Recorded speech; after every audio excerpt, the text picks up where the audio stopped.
Para começar esse vídeo, a gente precisa falar sobre aquela mancha vermelha no rosto do Zuko. No desenho é uma queimadura, mas na vida real ela é qualquer coisa que faça você se sentir que tá quebrado. Sabe aquele sentimento de que você só vai ser digno de respeito ou de amor depois de consertar algo em si mesmo? Pois é, o Zuko começa a história não como um vilão, mas como um projeto de reparação. Ele acredita piamente que a honra é um objeto que foi roubado dele e que, para recuperá-lo, ele precisa entregar um troféu, no caso, o Avatar, para o seu pai. Trazendo isso para nossa vida real, quantas vezes a gente não se coloca nesse mesmo exílio emocional? A gente se convence de que não pode ser feliz agora porque falhou em algum padrão invisível. É o diploma que você não tirou na idade certa, o corpo que não encaixa no feed do Instagram, ou aquela promoção que não veio. A gente transforma nossa vida em uma busca frenética por um avatar particular, acreditando que quando capturarmos as pessoas que nos feriram, finalmente vão nos olhar com orgulho. A grande armadilha aqui, e o Zuko sente isso na pele, é que ele não tá buscando a própria identidade. Ele tá tentando comprar de volta o direito de existir aos olhos de um carrasco. A honra para ele nesse início não é um valor moral interno, é uma moeda de troca. Ele é um refugiado da própria história, correndo atrás de uma validação que nunca vai preencher o buraco que o desprezo do pai deixou. A gente costuma carregar nossas cicatrizes como se fossem sentenças de dívida, quando na verdade elas são apenas parte do mapa que a gente ainda está aprendendo a ler. O Zuko nos ensina que o peso das expectativas alheias é uma âncora disfarçada de bússola. Se o Zuko é o esforço doloroso, a Azula é o talento que reparece nisos de suor. E é aqui que a gente entra em um dos terrenos mais pantanosos da vida adulta, a comparação.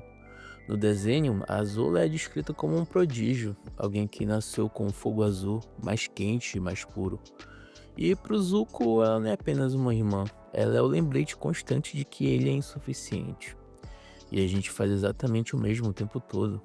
Sabe aquela sensação de abrir o Instagram ou o LinkedIn e ver alguém da sua idade anunciando uma conquista incrível, enquanto você ainda está tentando entender como organizar o caos da sua semana? Ou aquele primo que parece ser o orgulho da família sem fazer esforço? Isso é o efeito Azula na nossa psique. A gente começa a acreditar na mentira de que o sucesso do outro automaticamente diminui a nossa luz. O Zuko passa boa parte da jornada tentando ser uma versão piorada da Azula, tentando imitar a frieza e a perfeição dela, porque ele acha que é isso que o sistema exige. Mas o problema de tentar vencer no jogo de outra pessoa é que, mesmo quando você ganha, você perde a si mesmo. Na vida real, a gente acaba soterrando nossos talentos naturais, que talvez sejam mais lentos, mas mais humanos e cheios de nuances, para tentar performar uma genialidade artificial que não nos pertence. A Azul é perfeita, mas é uma máquina. Ela é o resultado de uma pressão que acaba por fragmentar a própria sanidade dela.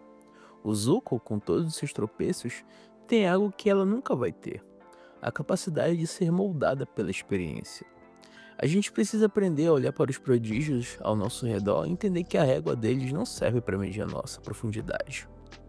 A comparação não é apenas o ladrão da alegria, ela é a névoa que nos impede de ver que o nosso fogo, por mais comum que pareça aos olhos do mundo, é o único que pode realmente nos aquecer de verdade. A individuação começa quando você aceita que não precisa ser o fogo azul de ninguém para ter valor. Muitas vezes a voz da nossa consciência não grita, ela sussurra, como o vapor subindo de uma xícara de chá. O problema é que a gente vive em um mundo que só valoriza o estrondo. O Iroh é aquele personagem que todo mundo queria ter por perto, mas que o Zuko durante muito tempo ignora ou despreza. Pro jovem príncipe, os conselhos do tio parecem papo de gente sem ambição. Como você pode falar de chá enquanto o mundo tá pegando fogo? Ele pensa. E a gente faz a mesma coisa todos os dias.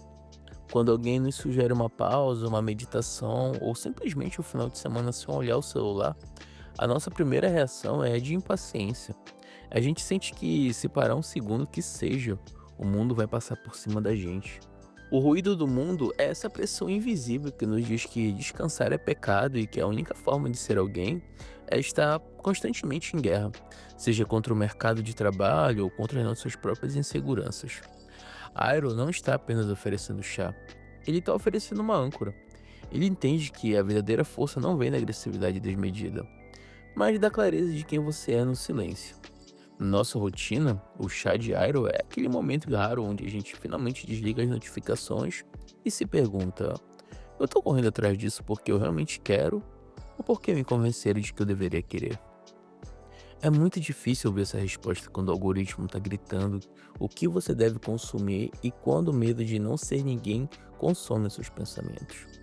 Zuko achava que a sabedoria do tio era uma distração da sua missão, mas a verdade é que a missão era a distração da sua humanidade. A gente precisa aprender que o ruído externo é passageiro, mas a paz que a gente cultiva internamente é o que sustenta o fogo quando o inverno da vida chega. Como alguns pensadores sugerem, às vezes a gente se perde no fazer para evitar o ser.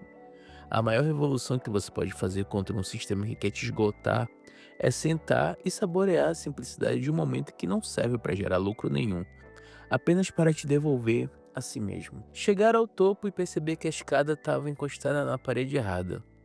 Esse é um dos sentimentos mais desoladores da experiência humana.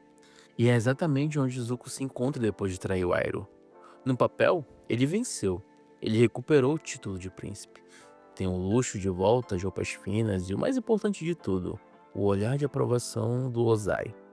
Mas repara no rosto dele durante os banquetes e reuniões de guerra. Ele parece um fantasma. Esse é o sucesso vazio. Na nossa vida, isso acontece quando a gente finalmente consegue aquele sim que tanto buscou, seja uma promoção, um status social ou a validação de um grupo. Mas percebe que, para chegar lá, a gente teve que assassinar nossa própria integridade. Sabe aquele momento em que você posta uma conquista incrível no LinkedIn ou no Instagram e todo mundo te cobra de elogios, mas por dentro você sente um peso no estômago porque sabe que aquela versão de você é uma mentira. É um burnout existencial. O Zuko percebe que a aprovação do pai é condicional. Ela não é para ele, é para a ferramenta que ele se tornou. Quando a gente vive para realizar o roteiro de outra pessoa, a gente se torna um ator em tempo integral. O Zuko descobre, da pior forma possível, que é melhor ser um exilado com a consciência limpa do que um herói em uma casa cheia de segredos e culpa. Ele atinge o ápice do sistema apenas para descobrir que o sistema é uma prisão com paredes douradas. Esse vazio não é um sinal de fracasso, mas é um alerta do seu verdadeiro eu dizendo: isso aqui não é para você. É o desconforto necessário que precede a grande ruptura. Às vezes, você precisa ter tudo o que sempre quis para finalmente entender o que você realmente precisa. A honra que depende de uma mentira não é honra. É apenas um figurino pesado demais para sustentar por muito tempo. O eclipse no desenho é o silêncio perfeito. Sem o fogo, sem o poder e sem a mística da dominação, resta apenas a verdade nua e crua. Zuko entrando na sala do trono durante o eclipse é o momento em que ele para de tentar ser o filho que o pai queria e decide ser o homem que ele mesmo precisa ser. Na psicologia, a gente chama isso de individuação. É aquele ponto de ruptura onde você para de ser um reflexo das expectativas dos outros e começa a ter uma face própria. Na nossa vida, o confronto com Ozai raramente acontece em um palácio com espadas. Ele acontece, na verdade, na mesa de jantar, quando você finalmente diz para os seus pais que não vai seguir a carreira que eles escolheram para você. Acontece naquela conversa difícil onde você impõe um limite e deixa claro que sua paz vale mais do que a aprovação de quem te diminui. É o momento em que a ficha cai e você percebe que as pessoas que te controlavam, sejam elas figuras de autoridade, chefes abusivos ou até mesmo aquele padrão de sucesso da sociedade, não são deuses. São apenas humanos, muitas vezes limitados e traumatizados, tentando projetar as próprias frustrações em você. Pedir permissão é um hábito infantil que a gente carrega para a vida adulta de forma inconsciente. A gente fica esperando que o destino, o mercado ou a família nos dê um alvará para sermos autênticos, para mudarmos de carreira ou para assumirmos quem amamos. O Zuko ensina que a liberdade não é algo que se ganha de presente. É algo que você toma para si quando decide que não deve mais explicações para quem nunca esteve disposto a entender. O mais simbólico de tudo é que, ao soltar o desejo de ser aceito por Ozai, Zuko ganha a habilidade de redirecionar o raio. Na vida, quando você para de absorver o veneno das expectativas alheias, você aprende a direcionar essa energia para o que realmente importa. Confrontar a sua autoridade externa não é um ato de ódio, mas um ato radical de autocompaixão.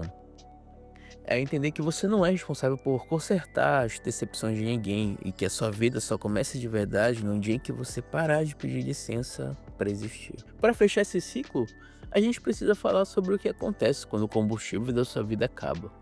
Logo depois que o Zuko se junta ao grupo de Aang, ele percebe uma coisa desesperadora. Ele não consegue mais dobrar o fogo. E por quê?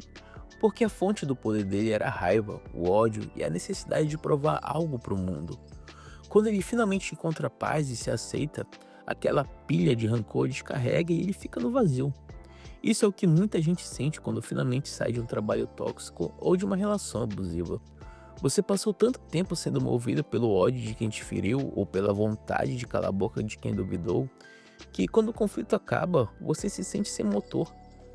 Você não sabe mais quem é quando não tá lutando contra algo.